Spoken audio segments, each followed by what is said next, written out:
할렐루야. 인사 나누겠습니다. 반갑습니다. 참 잘 오셨습니다. 여러분 기도 덕분에 저도 미얀마 선교지 잘 다녀왔습니다. 갔다 오면 더위가 좀 꺾일까 했는데 여전히 덥군요. 그래도 나아질 줄 믿습니다. 말복도 지났는데 건강하게 건강관리하시길 바랍니다. 여러분, 우리는 하나님을 믿는 사람들입니다.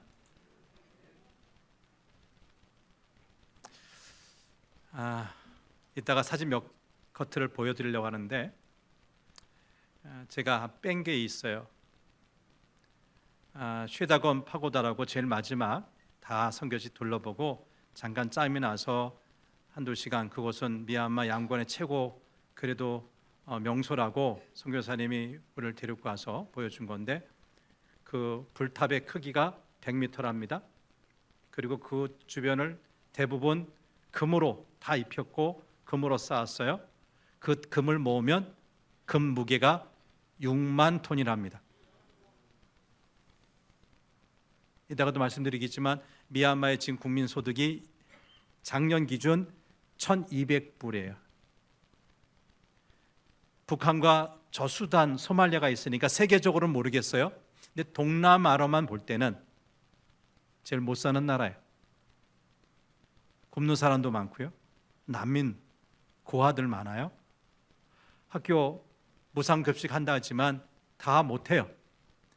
그것 좀 금덩어리 갖다가 좀 쓰면 얼마나 좋을까 싶은 마음이 굴뚝인데 제 마음대로 할 수가 없었어요. 자, 무슨 이야기입니까? 백성들을 이해할 수도 없는 신, 백성들의 아픔을 전혀 공감할 수도 없고 긍휼을 베풀 수도 없는 신이 아니라 우리는 우리 아픔을 아시는, 우리를 사랑하시는 하나님을 믿습니다. 그 하나님 감사하지요. 고맙지요. 어떻게 감사함을, 어떻게 그 사랑을 표현할까요?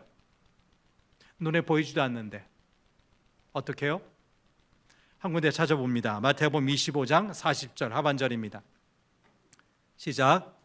너희가 여기 내 형제 중에 지극히 작은 자 하나에게 한 것이 곧 내게 한 것이니라. 지극히 작은 자, 그 사회에서 사랑 구실 못하고 인정받지 못하는 자 하나에게 한 것이 곧 누구에게 한 것이라고 말씀하세요? 곧 하나님께, 예수님께 한 것이라고 말씀하고 있어요. 초대교회 당시 경제적인 상황 썩 좋지 않았습니다. 일부의 사람들, 특권층을 제외하고 대다수의 사람들이 경제적으로 어려웠어요. 먹고 사는 문제가 힘들었다고요. 사실 가난이라고 하는 것 겪어보지 않은 사람들 충분히 이해하지 못하지요. 한 푼이 아쉽고 하루하루 먹고 사는 것이 얼마나 절박한지 그 아픔, 그 가난의 그 체험을 하지 않은 사람들은 그 심정을 알 수가 없어요.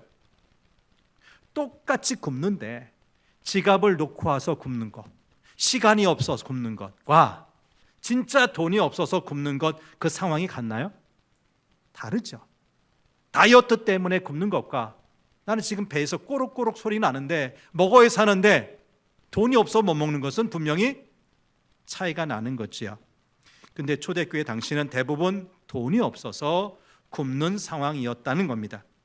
오죽하면 예수님께서 오병이어 불고기 2마리, 떡 5덩이로 5,000명을 먹이시자 군중들이 어떻게 했어요? 이 예수님, 우리 먹고 사는 문제 해결할 수 있는 분이구나, 왕으로 세우자 하지 않았겠습니까? 오병이어 기적 이후에 이스라엘 경제가 갑자기 나아진 것이 아니기 때문에 오늘 본문의 시대적인 상황 역시 비슷했을 거예요. 그리 넉넉한 상황이 아니었다는 말입니다. 많은 사람들이 굶주리는 상황이었음이 분명합니다. 그런데 다른 사람들의 눈에, 세상 사람들의 눈에 교회 공동체는 놀랄 만한 모습을 보여주었어요. 교회는 가난한 사람이 없었다는 얘기예요. 세상 곳곳을 보니까 가난한 사람들이 많은데 유독 세상 한가운데에 있는 교회에서는 가난한 사람들의 모습이 보이질 않아요. 이것은 한마디로 충격적인 일이 아닐 수가 없어요. 인류 역사상 최근까지 널리 사용되고 있는 사회적인 어떤 제도, 체제라고 할까요? 그 두 가지가 있는데 하나는 공산주의요, 하나는 자본주의입니다. 잘 아시죠? 공산주의는 사유재산제 대신에 공유재산제를 추구하지요. 내 것 없이 모두 함께 소유하자는 제도를 말합니다. 함께 일하고 함께 나누면서 계급 없는 아주 평등한 사회를 만드는 이상을 꿈꾸는 제도입니다. 그러나 아름답고 이 좋은 이상이 현실에 부딪히면서 많은 부작용이 일어났습니다. 기존의 사유재산제를 정리하는 과정에서 혁명이 일어나서 남의 재산을 빼앗고 많은 사람을 죽이는 참혹한 일들이 벌어진 겁니다. 함께 일하고 함께 나누면서 사람들이 열심히 일하지 않게 돼요. 왜? 열심히 일해봤자 내 것 갖고 하는 것이 아니라 똑같이 나눠 가는 거니까 내가 굳이 땀 흘려서 일할 필요 없어요. 그렇죠?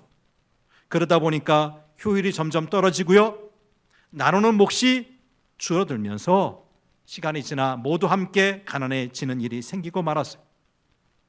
더 심각한 것은 공산주의 사회 안에 새로운 권력자들, 권력 엘리트들이 나타나서 새로운 지배 계급이 형성되었다는 겁니다. 여러분, 공산주의라고 해서 다 똑같이 잘 삽니까? 특권층, 저 북한만 봐도 김정은 그 일가 그 주변은 없는 것 없이 다 해놓고 살아요. 근데 여러분, 일반 백성들은 어때요? 먹는 것조차 없어서 굶어 죽는 사람이 있지 않습니까? 결국 공산주의는 20세기 말 동유럽부터 몰락하기 시작했고 점점 그 자취를 감추고 있는 상황이 되었어요. 다음, 자본주의가 뭡니까?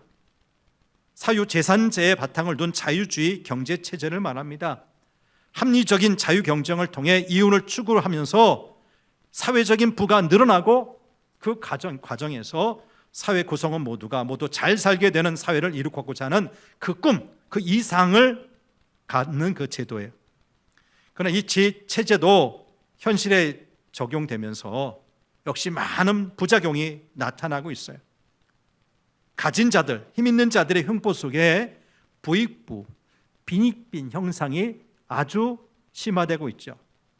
지나친 경쟁 속에 약자들이 점점 더 소외되고 공익보다 사리 사욕에 치우치면서 환경 파괴와 최근 들어서 기후 위기 같은 심각한 문제들이 생겨나고 있어요.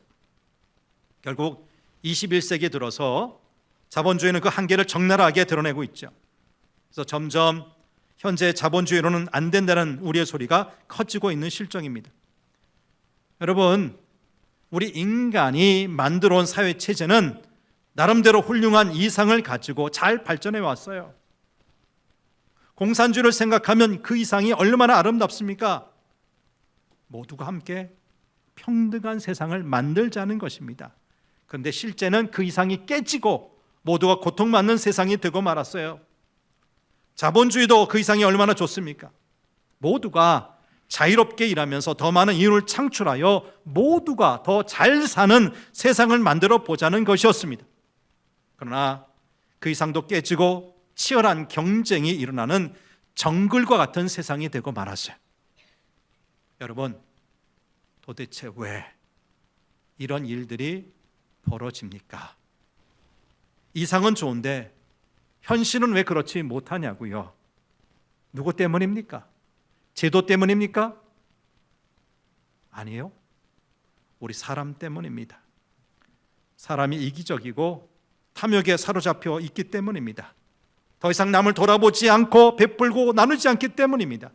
그래서 사람이 변하지 않는 한 아무리 좋은 제도나 체제도 그 이상대로 실현될 수가 없습니다. 그래서 이 세상의 유토피아는 건설될 수가 없는 것 같아 보입니다. 성경 말씀 그대로 폐역한 세대, 죄악에 관영한 세상에서 천국은 이루어지기 힘들어 보입니다. 그러면 우리 그리스도인은 어떻게 해야 합니까? 어떻게 살아야 합니까? 공산주의 체제 속에서든지 자본주의 체제 속에서든지 우리 그리스도인들은 도대체 어떻게 살아야 하냐고요. 오늘 본문은 우리 인간이 경험해 보지 못한 전혀 새로운 형태의 공동체 모습을 보여주고 있습니다. 바로 초대 예루살렘 교회 신앙 공동체의 모습입니다. 예수님의 명령 따라 예수님의 제자들이 예루살렘을 떠나지 않고 마가의 다락방에 모여 있었습니다. 오직 기도에 힘쓰면서 간절히 기도했습니다. 마침내 예수님께서 약속하셨던 성령이 그들 가운데 강력하게 임했습니다. 그리고 성령을 받은 사람들 모두 변화되고 전혀 새로운 공동체를 이루게 되었습니다. 그럼에도 이 신앙의 공동체 처음부터 어려움이 닥쳤습니다. 유대인들을 중심으로 이들에 대한 박해가 일어나기 시작한 것입니다. 게다가 영적 지도자를 할 수 있는 베드로와 요한이 예루살렘 성전에서 말씀을 전하다가 복음을 전하다가 잡혀 투옥되는 일이 생겼습니다. 자칫 영적 지도자를 잃을 위기를 맞게 된 것입니다.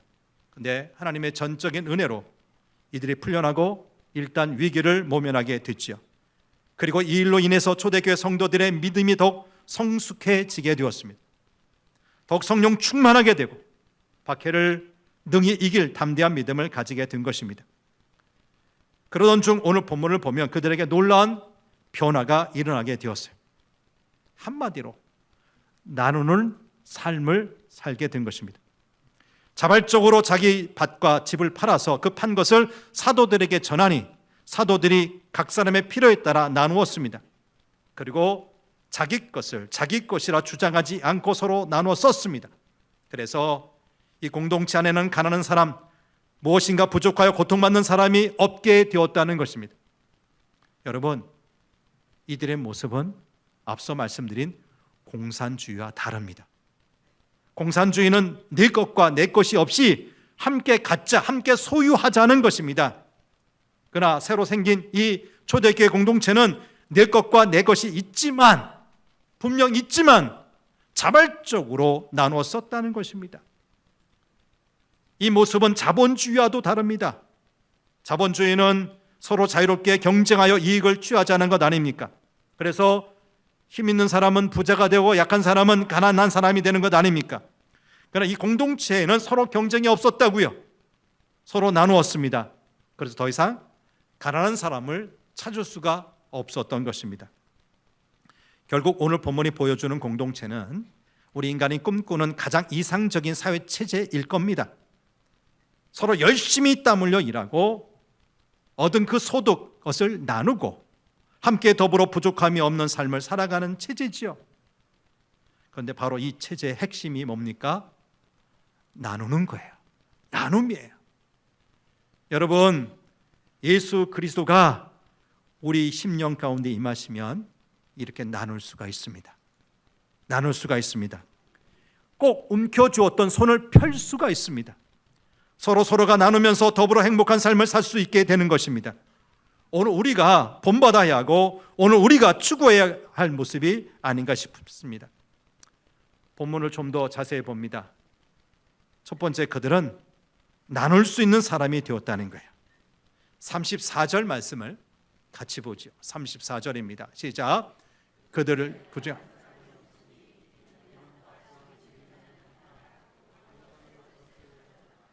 예, 그 중에 가난한 사람이 없었다. 왜요?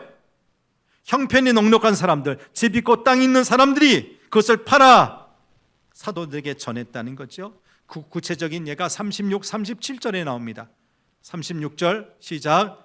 구브로에서 난 레이족 사람이 있으니 이름은 요셉이라 사도들이 일컬어 바나바라 하니 그가 밭이 있음에 팔아 그 값을 가지고 사도들의 발 앞에 두니라. 바나바라고 하는 사람이 자기 밭을 팔아서 사도들에게 내놓았어요. 여기서 중요한 것은 이들은 모두 자발적으로 자기 재산을 사도들에게 내놓았다는 겁니다. 사도들이 재산을 소유하지 말라고 가르친 일이 없어요. 사도들이 이들에게 재산을 팔아 가져오라고 명한 일도 없어요. 이들 모두 자원해서 자발적으로 그렇게 한 것입니다. 어떻게 그럴 수 있었을까요? 그 비결이 오늘 본문 앞 31절에 나옵니다. 31절 시작. 비기를 다함에 모인 곳이 진동하더니 무리가 다 성령이 충만하여 담대히 하나님의 말씀을 전하니라. 이 초대교회 공동체에 속한 사람들은 모두 성령이 충만한 사람이 되었습니다. 이렇게 성령이 충만해지니 공동체 안에 있는 가난한 사람들이 보이기 시작했어요. 성령께서 이들의 마음을 감동하셔서 가난한 사람을 불쌍히 여길 수 있게 해주신 것입니다. 성경 전체를 보면 인간이 타락한 뒤에 일어난 변화 가운데 하나가 다른 사람, 나 말고 다른 사람을 돌아보지 못하게 되었다는 거예요. 타락한 다음에 아침부터 저녁까지 땀 흘려 일해야 되니까 자신의 그 무거운 짐 짊어지고 가기가 힘들게 되었어요. 힘들게 노동에 생존할 수 있게 된 거죠. 그래서 다른 사람을 돌아볼 여유가 없어지고 말았어요. 여러분, 우리말에 내 코가 몇 자라고요? 내 코가 석자랍니다. 무슨 뜻입니까? 내 사장이 다급하고 궁하기에 다른 사람을 돌볼 겨를이 없게 된 거예요. 다음으로 그 마음속에 사랑이 식어버렸어요. 그래서 여유가 있는 사람조차 서로를 돌아보지 못하게 되었어요. 그래서 결국 대부분의 사람들은 남의 딱한 형편을 보면서도 있는 것 나누지 못하는 거예요. 그리고 어떤 사람들은 아예 남의 딱한 형편을 볼 수 있는 눈마저 그냥 닫고 말았어요. 보지 않으려고 닫고 말았어요. 근데 성령이 임하시면, 성령에 충만하면 이런 상황이 달라지는 거지요. 다른 사람들을 볼 수 있는 눈이 열립니다. 나도 어렵지만 다른 사람들과 나누고자 하는 마음이 생기게 되는 겁니다. 여러분, 성령 받은 사람이라면 어려운 이웃을 볼 수 있는 눈이 열립니다. 그리고 어려움 중에서도 어려운 이웃과 나누고자 하는 마음을 가지게 됩니다. 성령의 은혜로, 성령의 충만함으로 이런 은혜를 받고 누리시기를 축복합니다. 다음으로 이들은 나눔을 실천했다는 거예요. 본문 32절 말씀 보면 믿기 어려운 내용이 기록되어 있어요. 읽어보지요. 시작. 믿는 무리가 한 마음과 한 뜻이 되어 모든 물건을 서로 통용하고 자기 재물을 조금이라도 자기 것이라 하는 이가 하나도 없더라. 이웃을 위해서 소유권을 포기하고 서로를 위해 자기 것을 내어놓았다는 것입니다. 여러분, 이것이야말로 진정한 의미의 공산주의 아닙니까? 내 것, 내 것이라 하지 않아서 모든 것이 우리 것입니다. 모두가 소유를 주장하지 않고 필요에 따라 사용하기로 했다는 것입니다. 여러분, 도대체 어떻게 이것이 가능할 수 있었을까요? 한 마음과 한 뜻이 되었기 때문입니다. 모두가 내 것 따지지 않고 필요한 사람이 함께 사용하자고 합의를 이룰 수 있었기 때문입니다. 여러분, 이런 상황에서 가장 힘들었던 사람이 누구였을까요? 가난한 사람이었을까요? 부자였을까요?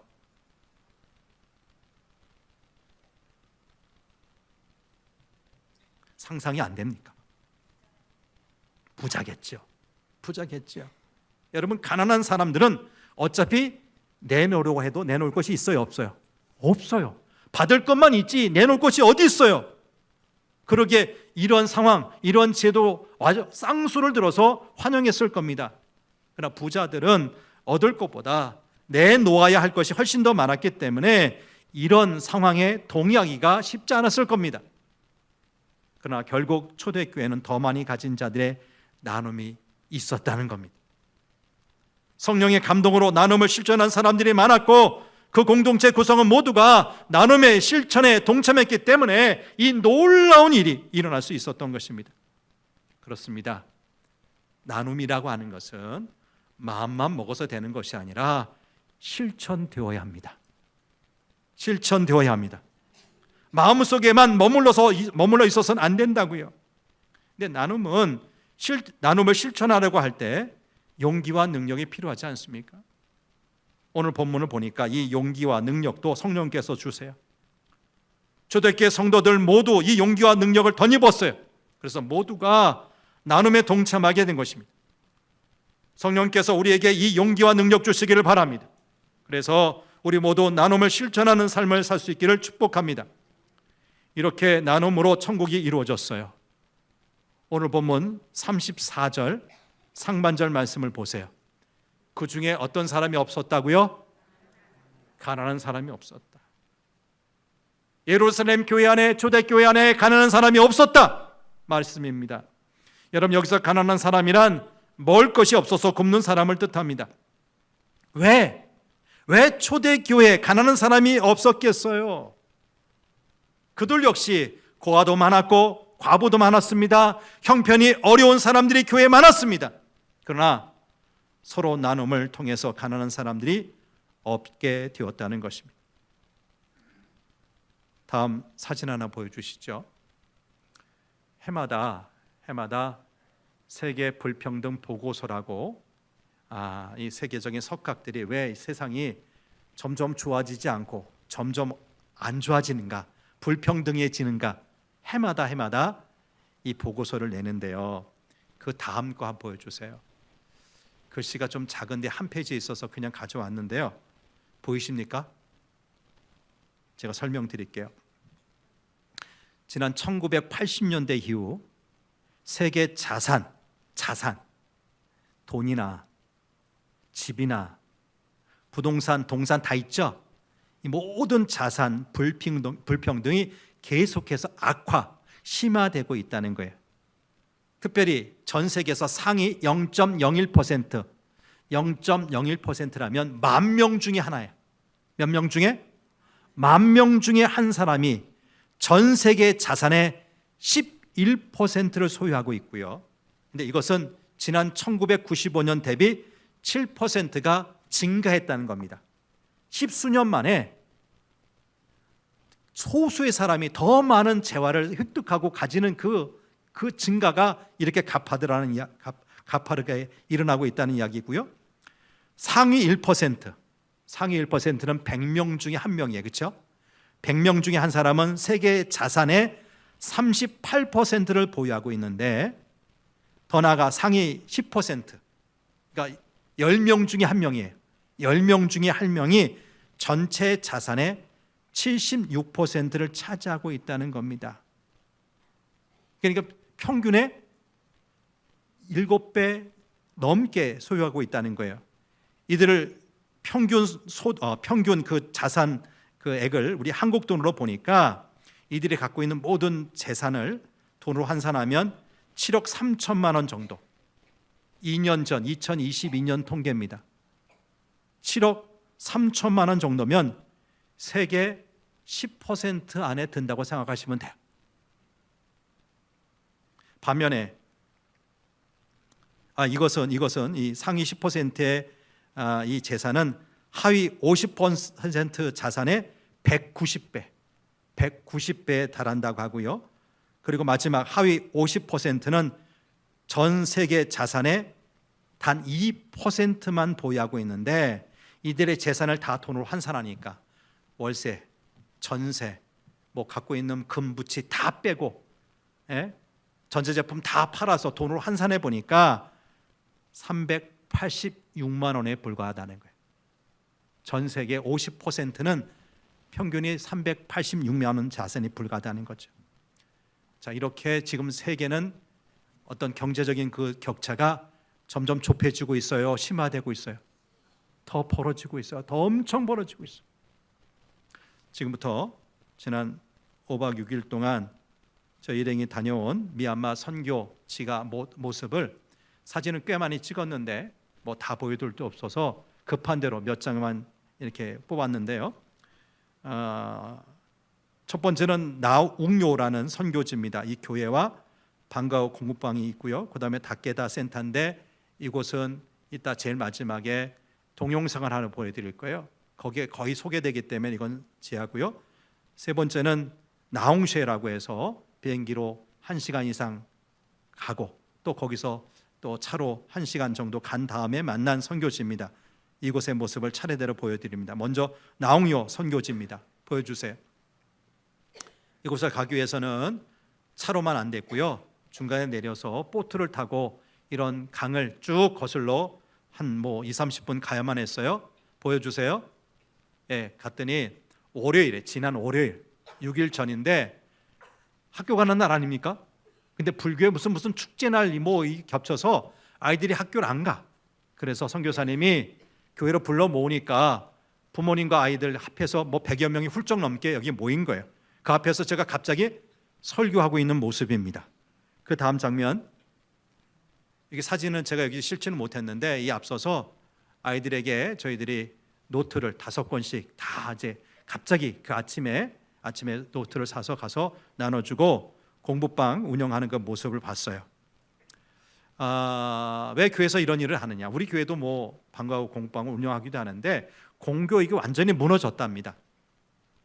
학교 가는 학생들도 드물고요. 만약에 학교 갔다 하더라도 중학교 진학하고 고등학교 진학하기 위해서는 특별히 누군가의 도움을 받지 않으면 스스로 공부하기 너무 어려워서 교회에서 이렇게 공부방을 운영하고 있는 모습을 봤고요.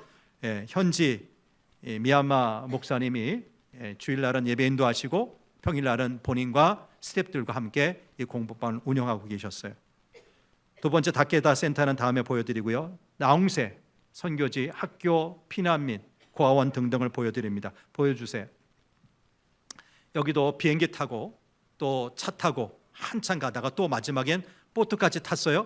근데 학교로 들어가기에 앞서서 보니까 그 학교 건물 앞으로 물이 철철 흘러요. 거의 들어가기 직전까지 물이 차 있는데 그 옆에 저 허름한 학교가 보였어요. 다음이에요. 때에 맞춰서 학교 학생들 다 모아놓고 이 선교사님이 그곳과 연결돼서 한 달에 한 번씩 아이들 생일 파티를 하고 선물을 나눠주는 모습이에요. 제가 잠깐 인사하고 있고요. 다음 장면이에요. 아이들이 여러 가지 건강적으로 문제가 많은데 특별히 이제 이날은 치과, 구강 건강에 대해서 강의를 하고 이들이 치과적으로 잘 또 이를 관리하라고 칫솔과 치약을 일일이 선물로 나눠주는 모습. 다음에 보세요. 아이들이 이것을 들고 얼마나 좋아하는지요. 다음이에요. 네, 학생들이 이렇게 많아요. 근데 아까도 말씀드렸듯이 초등학교 5, 6학년 아이들이 지금 우리나라에 한 1, 2학년 정도의 키, 발육 상태밖에 안 되는 것을 볼 수 있었어요. 다음에요.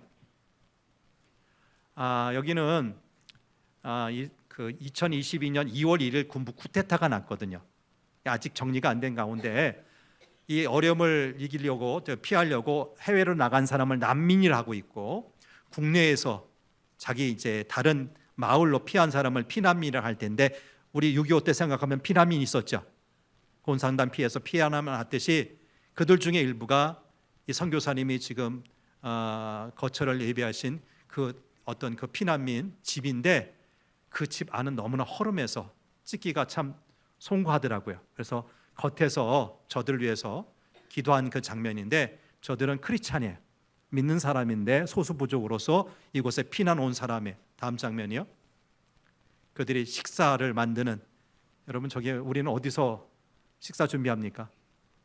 저기다 모닥불 이렇게 펴놓고 그냥 국 끓이고 밥 짓고 하는 그 장소고요. 다음이요.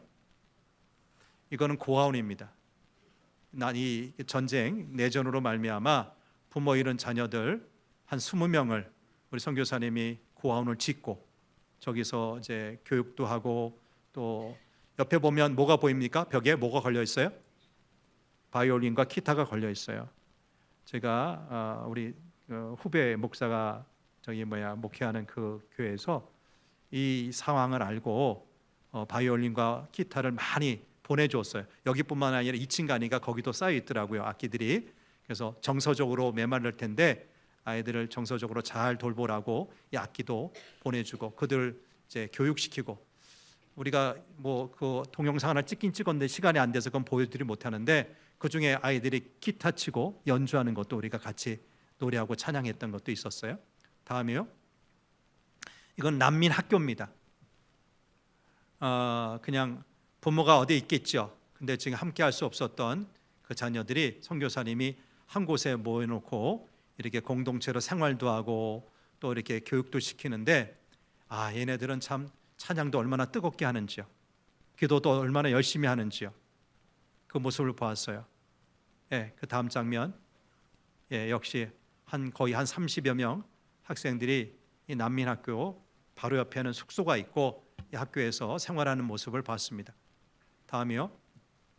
이것은 신정호 선교사님이라고 나홍세 센터를 운영하시는 선교사님인데 태국에서 미얀마 사람들 소수 부족을 위해서 이미 20년 동안 일하신 분, 이 태국 이제 그 미얀마로 와서 지금 2, 3년째 이 일을 하시는 거예요. 그러니까 미얀마 언어를 얼만큼 유창하게 하시는지 몰라요. 다음 장면. 이건 센터 예배당 같은 건물이고요. 그 아래 사무실 내려갔더니 온갖 생필품들을 저렇게 가득 쌓아놓고 있어요. 치약, 칫솔, 또 먹을 거, 간식거리, 우리 아이들, 여자들 생리대까지 잔뜩 쌓아놓고 아이들한테 얼마든지 나눠주려고. 그래서 아까 그 피난민 집에 갈 때는 쌀도 갖고 가고 기름도 갖고 가고 필요한 생필품을 바로바로 이렇게 나눠주는 모습을 볼 수가 있었습니다. 다음이요. 이제 다음은 미얀마의 지금 현재 모습을 우리가 기아 대책이라는 그 NGO 단체들과 연결돼서 갔거든요.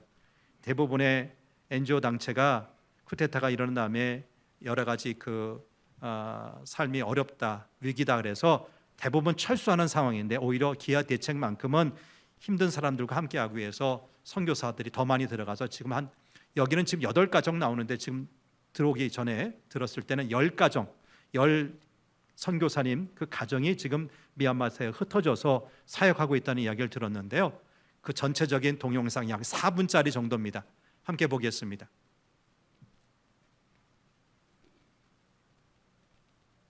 보여주세요.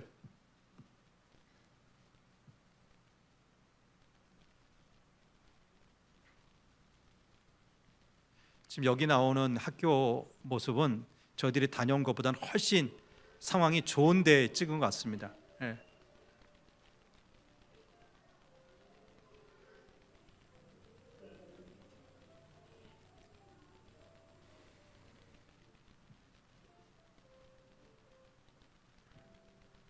우리나라 한반도에 땅덩어리는 300 정도가 되고요. 인구는 저희들과 거의 비슷합니다. 5천만 명 조금 넘습니다. 135개 부족으로 소수 부족으로 이루어져 있습니다. 여긴 다케다라고 양곤 인근에 있는 빈민가에 있는 센터인데 그래도 건물 규모가 있고 그 모든 활동이 아주 조직적으로 잘 되고 있는 것을 봤거든요.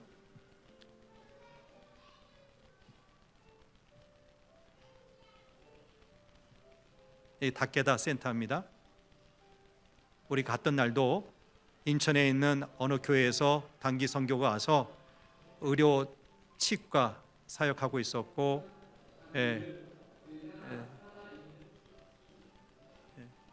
여기는 규모 있게 이런저런 일들을 많이 하더라고요.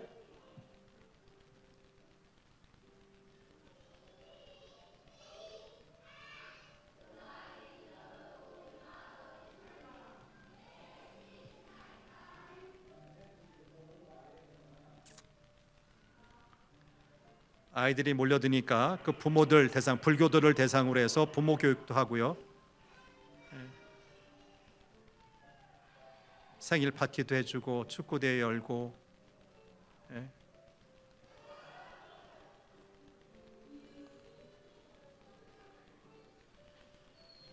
여기는 수도 양곤 인근에 있기 때문에 이렇게 비전 트립 팀이 종종 오는가 봅니다. 근데 앞서서 보여드린 그곳은 지금까지 한 번도 어떤 교회와 연결되거나 단기 선교팀이 와본 적이 없는 그런 곳에 우리가 가서 만났던 것입니다. 물이 많은 이 나라인데 우리가 홍수 때 물이 없다고 물은 많음에도 물이 너무 더럽습니다. 그래서 애들이 직접 먹기 너무 힘들어서 저는 수도 사업들, 상수도 사업들을 할 수밖에 없고요.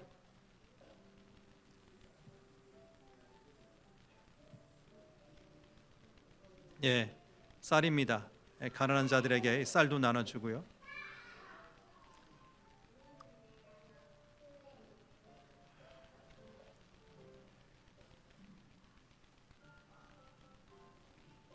자, 저기 천이 한국 제품입니다. 그러니까 난민들이 살 곳을 저런 식으로 치고 우리나라 옛날에 룻빙집에 살았던 것처럼 그렇게 살고 있고요. 이건 우리가 갔던 닥게다라고 하는 도시 빈민 지역인데 실제 모습입니다. 예, 하수 처리, 쓰레기 처리 전혀 안 됩니다. 이런 곳에서 아이들이 어떻게 살까 싶을 정도로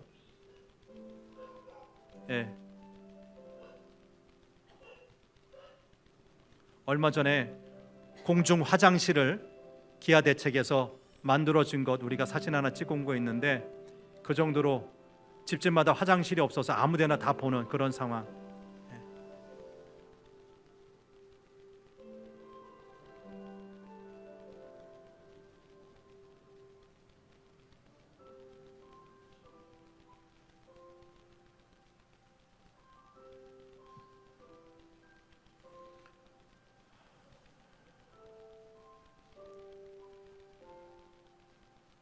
난민촌 모습입니다.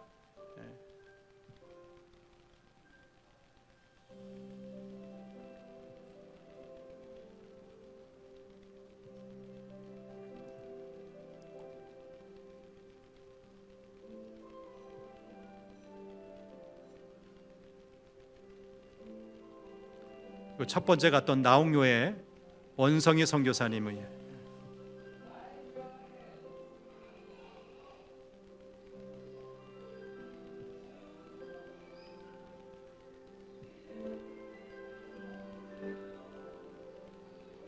아이들이 해맑은데 너무 작지요. 잘 먹지 못해서 됐습니다. 미얀마 상황은 군부 쿠데타 이후에 정부군이죠. 정부군과 여기에 맞서는 우리의 민주주의를 쿠데타 세력이 빼앗았다고 해서 시민군이 지금 계속해서 곳곳에서 전투하는데 수도 양곤과 우리가 갔던 데는 그걸 안전하기에 지금도 선교사님들이 많고 활동하기에 간 거예요. 그러니까 한반도의 3배 크기라고 하니까 전국토가 다 내전이 아니라 부분적으로만 그렇고요. 우리가 단기 선교 가거나 이렇게 선교지 방문하는 데는 안전하기 때문에 갔습니다. 그러니까 걱정 안 하셔도 되는데 문제는 계속 내전이 이쪽 저쪽에 일어나다 보니까 정부가 정부 역할을 못해요. 학교 필요한 거에 따라서 교육을 하지 못하고 시설 개선해 주지 못하고 선생님 월급 제대로 못 주고 그러다 보니까 아이들이 건강하게 자랄 수 있는 환경이 아니라는 거죠. 자, 조금 전에 세계 불평등 보고서도 보여드렸고 지난주에 봤던 미얀마 현지 모습도 보여드렸어요. 그러니까 이런 것을 보면 우리가 살고 있는 이 세상은 결국 천국이라고 볼 수가 없죠. 인간의 탐욕으로 부익부, 부자 나라는 더 부자 나라가 되고 가난한 나라는 더 가난한 나라가 되고 있어요. 경주 채부잣집 이야기 아시죠? 이 가문이 12대를 이어 만석군의 복을 누렸답니다. 그렇게 된 비결이 바로 6가지 교훈, 6훈이라고 있는데 그 중에 마지막 6번째 교훈이 이겁니다. 사방백리 안에 굶어 죽는 사람이 없게 하라. 저는 이야기를 들을 때마다 부끄러운 생각이 들어요. 그러면서 이런 생각을 하게 됩니다. 신앙이 없는 사람, 하나님을 믿지 않는 사람도 이런 생각을 하는데 도대체 우리 그리스도인들은 무엇을 하고 있는가? 교회 안에 굶고 있는 사람이 있어서 되겠는가? 교회 주변에 굶는 사람이 있어서 되겠는가? 이런 생각으로 시작한 것이 우리 교회 사랑의 도시락과 경로 식당 사역입니다.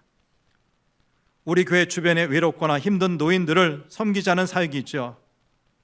노년이 되어서 때로는 홀로 되어서 먹는 문제 때문에 힘겨워하시는 분들을 돕자는 사역입니다. 그리고 청년들과 장년들이 함께 선교지를 찾아서 단기 선교하거나 봉사하는 사역입니다. 인도, 캄보디아, 필리핀, 베트남, 중국, 러시아, 우스베키스탄 등 물이 없어 목말라 하는 사람들에게 우물을 파주고 편히 쉴 곳 없는 사람들에게 집을 지어주고 공부할 것이 없는 어린이들에게 학교나 유치원을 지어주는 것이죠. 이 세상이 지옥으로 변해가는 이 세상이 더 이상 그렇게 되는 걸 좀 막아보자는 것입니다. 여러분, 우리 그리스도인들은 이 세상이 지옥으로 변해가는 것을 막아야 될 사람이라고 믿습니다. 우리 때문에 우리 가까운 주변이 보다 따뜻해져야 되지 않겠습니까? 그러기 위해서는 먼저 우리가 성령의 은혜로 나눌 수 있는 사람들이 되어야 할 것입니다. 그리고 적극적으로 나눔을 실천해야 할 것입니다.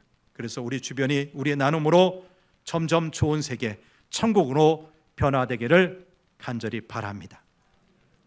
하나님 아버지,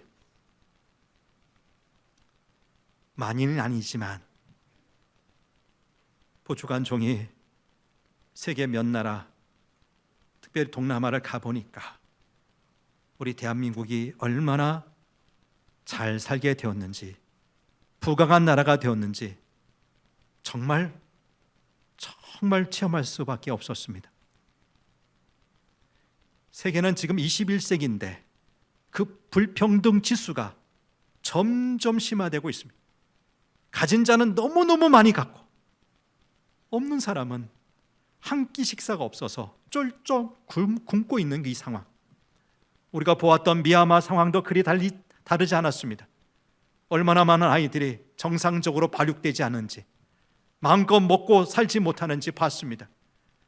또 많은 학생들이 자기의 고향, 자기 집을 떠나서 난민으로, 피난민으로 정말 허술하게 그지없는 그런 거지 같은 삶을 살 수밖에 없는 모습도, 도시 빈민으로서는 이곳이 정말 사람 살 수 있을 곳일까?